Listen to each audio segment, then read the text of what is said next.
नमस्कार, स्वागत है आपका एबीपी गंगा में। मैं हूं अवधेश। उत्तराखंड प्राइम की शुरुआत करते हैं। सबसे पहले बात बड़ी खबर की।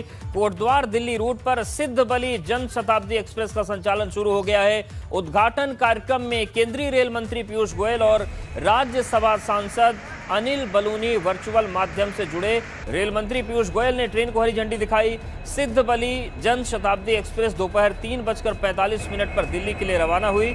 ये ट्रेन कोटद्वार, नजीबाबाद, गजरौला, बिजनौर, गाजियाबाद होते हुए रात में 10:20 पर दिल्ली पहुंच जाएगी। तो कनेक्टिविटी के क्षेत्र में एक बड़ा तोहफा कोटद्वार को मिला है और सिद्ध बली जन शताब्दी एक्सप्रेस की आज शुरुआत हो गई है। वर्चुअल कार्यक्रम में रेल मंत्री और राज्यसभा सांसद अनिल बलूनी ने हरी झंडी दिखाई। तो कोटद्वार दिल्ली रूट पर सिद्ध बली जन शताब्दी का संचालन शुरू हो गया। सिद्ध बली मंदिर के दर्शन के लिए मुझे लगता है अब मुझे आना पड़ेगा। हनुमान जी के दर्शन करके मुझे और शक्ति मिले, मुझे और बल मिले, मुझे और प्रेरणा मिले कि जो उत्तराखंड के काम तेज गति से अब आगे बढ़ रहे हैं उसको कैसे और आगे सुनिश्चित किया जाए, कैसे और अच्छी तरीके से ये काम बढ़े। मैं सभी कोटद्वार वासियों को और पूरे गढ़वाल वासियों को बधाई देना चाहता हूं, शुभकामनाएं देना चाहता हूं कि बाबा सिद्ध बली के नाम से जन शताब्दी एक्सप्रेस की शुरुआत हो रही है। आज हम लोगों को क्या इसमें ज़्यादा बोलना है, सबसे महत्वपूर्ण आज आदरणीय पीयूष गोयल जी का आभार हम लोगों को प्रकट करना है कि उन्होंने आज कोटद्वार से दिल्ली के लिए जन शताब्दी एक्सप्रेस की शुरुआत की है। आप सभी उत्तराखंड वासियों को ध्यान होगा कि विगत सप्ताह टनकपुर से दिल्ली के लिए एक और रेल सेवा शुरू की गई थी, मां पूर्णागिरी के नाम से पूर्णागिरी जन शताब्दी एक्सप्रेस, और एक हफ्ते के अंदर ही ये दूसरी ट्रेन जा रही है। इसके लिए पीयूष जी का बहुत बहुत कोटि कोटि हम लोग आभार प्रकट करते हैं। और कार्यक्रम के दौरान रेल मंत्री पीयूष गोयल ने कहा कि उत्तराखंड के लिए मौजूदा समय में कई बड़े प्रोजेक्ट पर काम चल रहा है। एक प्रतिबद्धता है कि चार धाम की यात्रा भी अच्छी चौड़ी सड़कों से, अच्छी रेल व्यवस्थाओं से हो सके, और उसी के हेतु कई सारे नए प्रोजेक्ट्स वहां पे चल रहे हैं। 3 नई लाइन प्रोजेक्ट्स चल रहे हैं जिसपे करीब 18,500 करोड़ रुपए का निवेश होगा। 216 किलोमीटर रेल लाइन बिछाई जाएगी। एक डबलिंग का प्रोजेक्ट 27 किलोमीटर का 350 करोड़ रुपए का चल रहा है। ऋषिकेश कर्णप्रयाग की जो नई लाइन है 125 किलोमीटर की, वो तो वास्तव में एक अद्भुत प्रोजेक्ट है जिसको नेशनल प्रोजेक्ट का दर्जा दिया गया है। और एक प्रकार से विशेषकर उस लाइन को तेज गति से खत्म करने के लिए इस बजट में 4,200 करोड़ रुपए आवंटित किए गए हैं। हरिद्वार में निरंजनी अखाड़े की पेशवाई के साथ ही अब महाकुंभ की शुरुआत हो गई है। आपको पेशवाई की 6 अलग अलग तस्वीरें दिखाते हैं। पेशवाई के दौरान रमता पंचों की टोलियां नजर आ रही हैं। ये रमता पंच और नागा संत की कुंभ की शान है। इसके साथ ही डोली पर सवार संत की तस्वीरें भी आप देख सकते हैं। तो वहीं हाथी पर सवार संत भी पेशवाई का हिस्सा रहे। पेशवाई में चल रहे संतों के ऊपर ड्रोन से फूलों की बारिश भी कराई गई। तो साधु संत पेशवाई के जरिए पहुंच गए। डोली पर जो इष्ट देवता हैं उनको विराजित किया गया है। हाथी पर भी कई संत सवार नजर आए। और बैंड बाजे की बात करें, ड्रोन और हेलीकॉप्टर से फूलों की बारिश की बात करें, संतमय हो गई है कुंभ नगरी। और पेशवाई हुई निरंजनी अखाड़े की। पेशवाई में डोली पर सवार साधु संत नजर आए। पेशवाई के दौरान कुंभ की रौनक देखने को ही मिली। आज से हरिद्वार में महाकुंभ की शुरुआत हो गई है और पेशवाई के दौरान कुंभ की रौनक देखते ही बन रही थी। लोग संतों को आशीर्वाद उनसे ले रहे थे।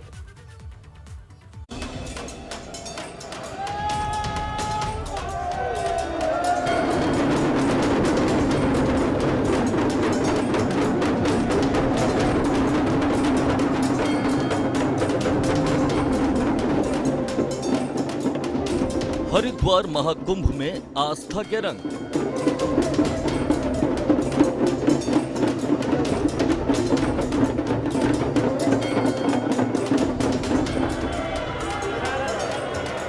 हेलीकॉप्टर से फूलों की बारिश।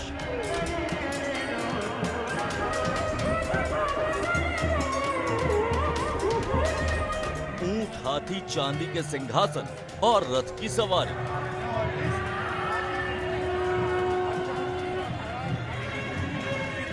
निरंजनी अखाड़े की पेशवाई के साथ ही महाकुंभ की शुरुआत हो गई।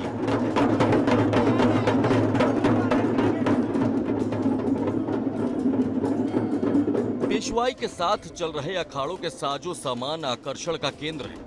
कई लोग सोचते हैं कि पेशवाई होती क्या है। दरअसल देश भर के जो साधु संत हैं वो कुंभ के लिए जब कुंभ नगरी में आते हैं तो ये सारे अपने अखाड़े में पहुंचते हैं और अखाड़ों में पहुंचने के बाद वो कुंभ की अस्थायी नगरी में जिस दिन शिफ्ट होते हैं उस शिफ्ट होने की प्रक्रिया को पेशवाई कहते हैं। 13 अखाड़े हैं और 13 अखाड़ों में सबसे पहले आज निरंजनी अखाड़े की पेशवाई हुई है और आप देखिए सबसे आगे किस तरीके से भगवान शंकर के बारात में जैसे डमरू लेकर लोग निकले थे उसी तरीके से डमरू लेकर जो साधु संत सन्यासी हैं वो पेशवाई के आगे आगे चल रहे हैं और इस पेशवाई में इस डमरू से लोगों को जताया और बताया जाता है कि पेशवाई निकल चुकी है और इस पेशवाई के साथ ही कुंभ की शुरुआत भी हो चुकी है। हेलीकॉप्टर से फूल बरसाए जा रहे हैं।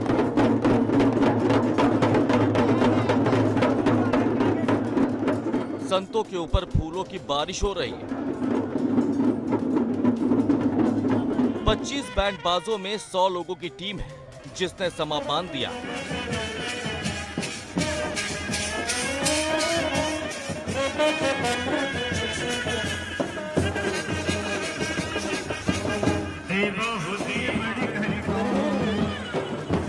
महाकुंभ के शाही स्नान से पहले सभी अखाड़ों के रमता पंच देश के अलग अलग हिस्सों से मेला क्षेत्र में प्रवेश करते हैं और पेशवाई के माध्यम से अखाड़ों तक पहुंचते हैं। ये परंपरा सदियों से चली आ रही, यही चीजें अखाड़ों की पहचान है। ऐसी शोभा यात्रा मुझे लगता है कि हरिद्वार में आपको अद्भुत मिलेगी और लोग याद रखेंगे कि पंचायती खास निरंजनी की और भारतीय संस्कृति परंपरा के अनुसार क्योंकि आगे डमरू बज रहा है।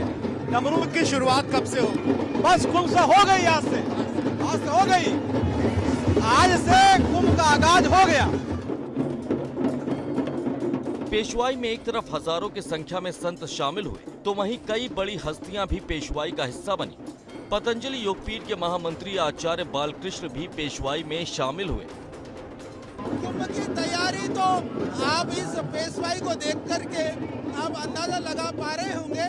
तो यदि कहीं थोड़ी बहुत कमी भी होगी तो हमारे संत बहन या इस तरह के तपस्वीगण अपना पूरा कर देंगे।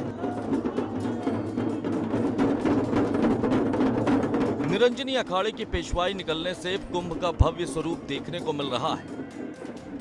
कुंभ में जितनी भागीदारी साधु संतों की होती है लगभग उतनी ही भागीदारी आम जनता की भी होती है और यही वजह है कि जब पेशवाई निकलती है तो पेशवाई में साधु संतों का स्वागत फूल बरसाकर होता है। आप देखिए मैं जिस जगह मौजूद हूँ यहाँ जो स्थानीय नागरिक हैं वो फूल भी बरसा रहे हैं। साधु संतों के लिए और पेशवाई में शामिल लोगों के लिए पानी की व्यवस्था है। माले यहाँ पे आप देख रहे होंगे कि माला लेकर उनका स्वागत किया जा रहा है और ये बिल्कुल सामने जो दिखाई दे रही है ये डोली है। डोली यानी कि किसी भी अखाड़े के जो गुरु होते हैं उन गुरु की एक मूर्ति रख करके पेशवाई के आगे आगे चलते हैं और इसके पीछे पीछे जो अखाड़े से जुड़े साधु सन्यासी हैं वो सारे साधु सन्यासी भी पीछे चलते हैं। मुख्यमंत्री त्रिवेंद्र सिंह रावत पेशवाई में शामिल होने पहुंचे। सीएम ने कहा कि कुंभ सनातन धर्म संस्कृति के शिखर का पर्व है। कुंभ के अनेक रूप हैं और मैं मानता हूं कि हिंदू समाज में सामाजिक समरसता ये बहुत जरूरी है और कुंभ के माध्यम से हिंदू समाज के सभी घटक सब एक हैं। ये संदेश कुंभ के माध्यम से दिया जाए। अखाड़ों के संत घोड़े रथ हाथियों पर बैठकर गाजे बाजे के साथ जुलूस में शामिल हुए। जगह जगह पर इनका स्वागत किया गया।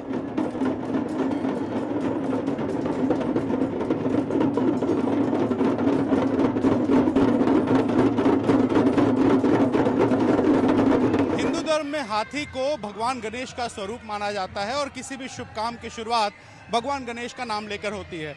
यही वजह है कि आज जो पेशवाई निकली है, इस पेशवाई के अगुवाई में एक हाथी चल रही है। और आप देखिए किस तरीके से जो संत बैठे हुए हैं वो शंख बजा रहे हैं, हर हर महादेव के नारे लगा रहे हैं। और इस हाथी के ठीक पीछे पंचायती अखाड़ा श्री निरंजनी की धर्म ध्वजा चल रही है। धर्म ध्वजा मतलब किसी भी अखाड़े की पहचान, और उस पहचान को देखिए लेकर के जो स्वयंसेवक हैं वो आगे बढ़ रहे हैं।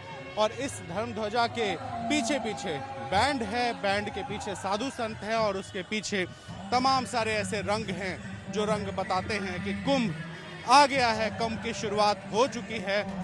पेशवाई में शामिल होने वाले नागा सन्यासी एक आकर्षण का केंद्र होते हैं, जिनके दर्शन करने के लिए देश विदेश से श्रद्धालु पेशवाई में शामिल होते हैं।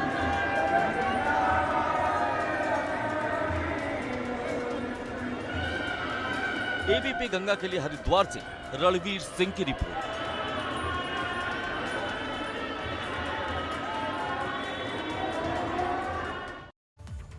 तो महाकुंभ क्षेत्र में पेशवाओं के दौर से संतों का भव्य स्वागत शुरू हुआ, इसीलिए इसको पेशवाई कहा जाने लगा। तो सीधे रुक करते हरिद्वार का निरंजनी अखाड़े में पंकज इस वक्त हमारे साथ जुड़ गए हैं। पंकज, पहले अखाड़े का प्रवेश हो गया है, किस तरीके की तस्वीरें हैं और क्या कुछ इस वक्त चल रहा है वहां पर?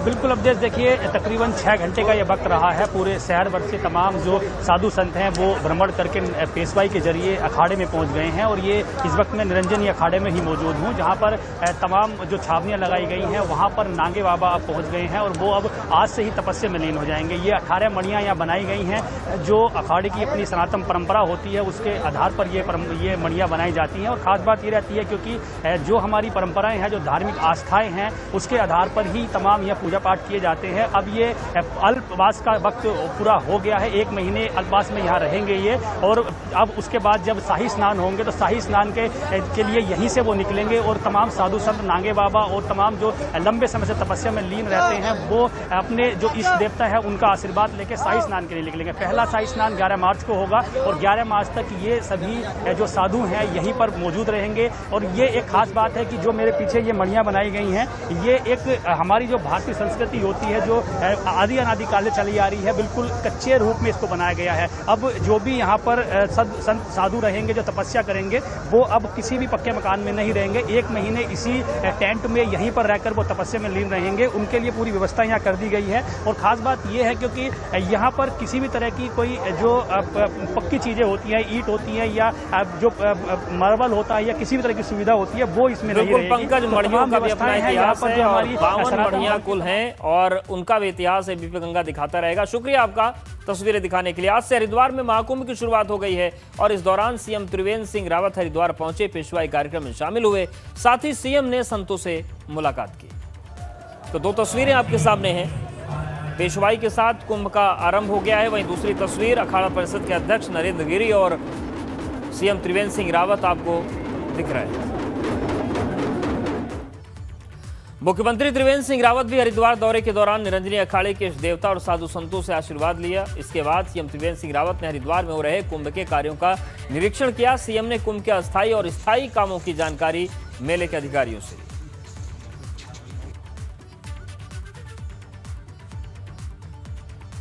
बहुत अच्छी तैयारियां हैं और जो भी यहाँ पर निर्माण कार्य हैं वो लगभग पूरे हो गए हैं। थोड़ा बहुत छोटे मोटे काम हैं जो अस्थायी नेचर के और बड़े काम हैं।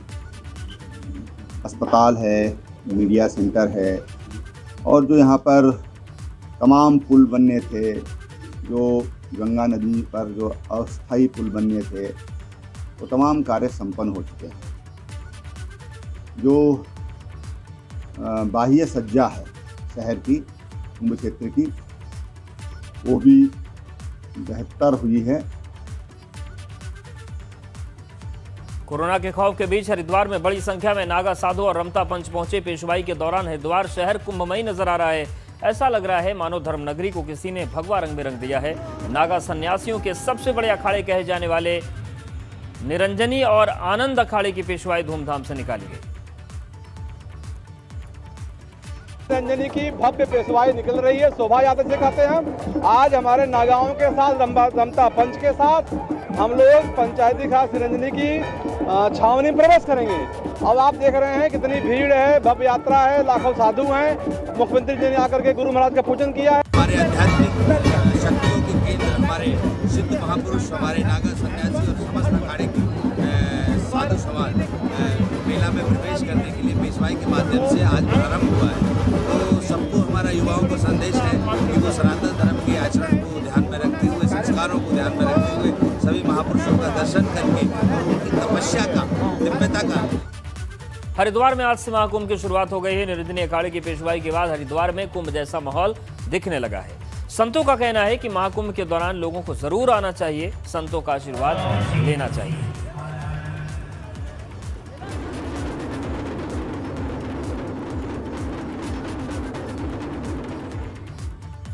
हमारे साथ निरंजनी अखाड़े के आचार्य महामंडलेश्वर कैलासानंद गिरि जी महाराज जी हैं। महाराज जी, बहुत धूमधाम है और कुंभ की शुरुआत हो गई है, किस तरह का माहौल अभी लग रहा है और आगे क्या कुछ कार्यक्रम रहेंगे?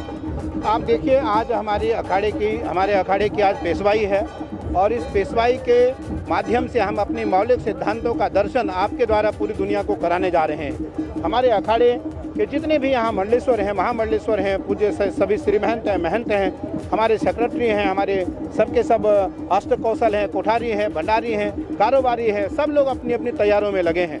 हमारे साथ हमारे मित्र और हमारे छोटे भाई, हमारे आनंद अखाड़े के आचार्य परम पूज्य बालकानंद जी महाराज, हमारे निरंजनी अखाड़े के महामंडलेश्वर पूज्य परमानंद जी महाराज और हमारे अखाड़े की साध्वी महामंडलेश्वर साध्वी निरंजन ज्योति जी, हमारे अखाड़े के सभी महामंडलेश्वर देख रहे हैं कि परंपरा का जो ज्ञान है हम उसको कैसे दुनिया को कराएं। हम भारतीय संस्कृति की ज्ञान, भारतीय संस्कृति की पहचान हम पूरी दुनिया में कैसे कराएं, तो उसको लेकर के यह संस्कृति, यह संस्कार भारतीय परंपराओं में अनादिकाल से स्थापित है। आचार्य जी, हमारी जो सनातन धर्म की परंपरा है सर्वोपरि है, किस तरह से आप लोगों को प्रोत्साहित करेंगे कि वो कुंभ में आए, आप लोगों के दर्शन करें और सौभाग्य प्राप्त करें? मुझे लगता है कि एक साथ हजारों लाखों महात्माओं का दर्शन, हजारों लाखों महात्माओं का स्वागत, हजारों लाखों महात्माओं का आशीर्वाद भक्तों को मिल सकता है। तो मुझे लगता है कि आपके द्वारा सभी लोग आमंत्रित हैं, सब आएं और कुंभ का दर्शन करें, गंगा मैया में स्नान करें, बशर्ते हमारी भारतीय संस्कृति का जो आगाज है, हमारे भारतीय संस्कृति का जो तत्व ज्ञान है, हम उसका दर्शन आपके माध्यम से पूरी दुनिया को कराएं। ये थे आचार्य महामंडलेश्वर कैलासानंद गिरि जी, जिनका साफ तौर पर कहना है कि कुंभ में सौभाग्य प्राप्त होता है और तमाम जो श्रद्धालु आएंगे वो गंगा में स्नान करें और कुंभ जो 12 वर्ष बाद आता है उसमें माँ गंगा में स्नान करके अपना सौभाग्य प्राप्त करें और पुण्य प्राप्त करें। हरिद्वार से सहयोगी संजय कुमार के साथ पंकज राणा, एबीपी। और गैरसैंण में उत्तराखंड बजट सत्र का आज तीसरा दिन था। सदन के अंदर अभी तक गर्माहट ही नजर आ रही है। कल सीएम त्रिवेंद्र सिंह रावत सदन में बजट पेश करेंगे। बजट में स्वास्थ्य और शिक्षा पर ज्यादा फोकस रहने की उम्मीद है। उधर सदन के तीसरे दिन भी सदन की कार्रवाई शुरू होने से पहले विपक्ष के विधायकों ने आज भी सांकेतिक धरना दिया। तो गैरसैंण में विधानसभा सत्र चल रहा है। कल बजट पेश होगा और सीएम त्रिवेंद्र सिंह रावत ये बजट पेश करेंगे।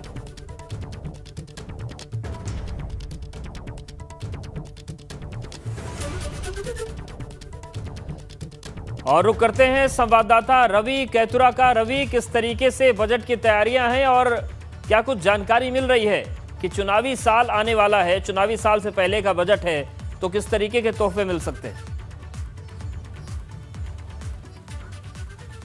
जी बिल्कुल, निश्चित तौर पर अवधेश, देखिए कल बजट पेश होना है और ये चुनावी वर्ष है और ऐसे में हम जैसे कि पहले से ही बता रहे हैं कि इस बार जो है जो बजट है उसको सभी वर्गों को देखते हुए जो है रखा गया है और मुख्यमंत्री खुद भी इस बात का जिक्र कर चुके हैं कि इस बार का जो बजट है वो ऐतिहासिक होगा। करीब करीब जो अभी तक की जानकारी है 56,000 करोड़ का ये बजट रहेगा और इसमें जो है क्या कुछ रहेगा वो कल जो है स्थिति साफ हो जाएगी। तो कल ठीक 4 बजे जो है बजट मुख्यमंत्री पेश करेंगे और कल का जो दिन है वो बहुत ही खास दिन है, क्योंकि एक तो बजट मिलेगा, क्या कुछ बजट में रहेगा, ये देखने वाली बात होगी। और इसके साथ ही कल जब ग्रीष्मकालीन राजधानी गैरसैंण बनाई गई तो उसको 1 वर्ष भी पूरा हो रहा है और इस एक वर्ष पूरे होने के बाद जो कल जो बजट रखा जाएगा तो उसके बाद बजट सत्र के बाद यहाँ पर जो है भराड़ीसैंण में जहाँ पर ये विधानसभा बनाई गई है तो इस विधानसभा में यहाँ पर एक जश्न का माहौल भी बनाया जाएगा। इसके लिए तमाम सांस्कृतिक कार्यक्रम भी रखे गए हैं जो शाम के वक्त में होंगे और इसके साथ ही 1101 दीपक भी यहाँ पर दीपोत्सव किया जाएगा। तो कल काफ़ी खूबसूरत जो मेरे पीछे जो दिखाई दे रही है जो विधानसभा भराली सैंड में काफ़ी ऊंचाई पर स्थित है, यहाँ पर जो है एक दीपोत्सव मनाया जाएगा। बिल्कुल, तो कल का दिन भी आपके जरिए रवि देखेंगे। फिलहाल आपका जानकारी और अपडेट्स के लिए शुक्रिया। घाट ब्लॉक में चल रहे ग्रामीणों के आंदोलन का कांग्रेस का समर्थन मिल गया है। कांग्रेस प्रदेश अध्यक्ष प्रीतम सिंह नंदप्रयाग पहुंचे। कांग्रेस ने ग्रामीणों को अपना समर्थन दिया है। दरअसल नंदप्रयाग घाट मार्ग के चौड़ीकरण की मांग को लेकर ग्रामीण पिछले 89 दिनों से धरने पर हैं। 1 मार्च को ग्रामीण गैरसैंण में विधान भवन कूच की कोशिश कर रहे थे और इसी दौरान पुलिस ने उन पर लाठीचार्ज भी किया था। ये मामला सदन के अंदर भी जमकर गूंजा। घाट के ग्रामीणों पर हुई लाठीचार्ज के विरोध में मसूरी में राज्य आंदोलनकारियों ने प्रदर्शन किया। इस घटना के बाद राज्य आंदोलनकारी गुस्से में हैं। उन्होंने राज्य सरकार से इस्तीफे की मांग की। शांतिपूर्ण जुलूस के साथ ये मांग कर रहे थे कि नंदप्रयाग की सड़क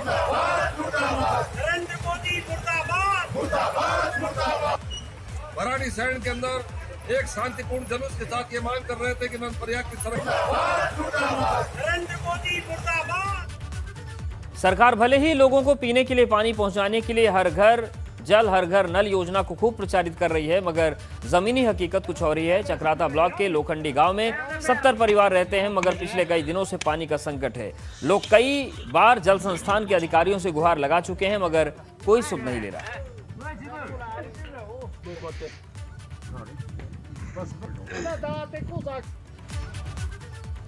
और इस बुलेटिन फिलहाल इतना ही।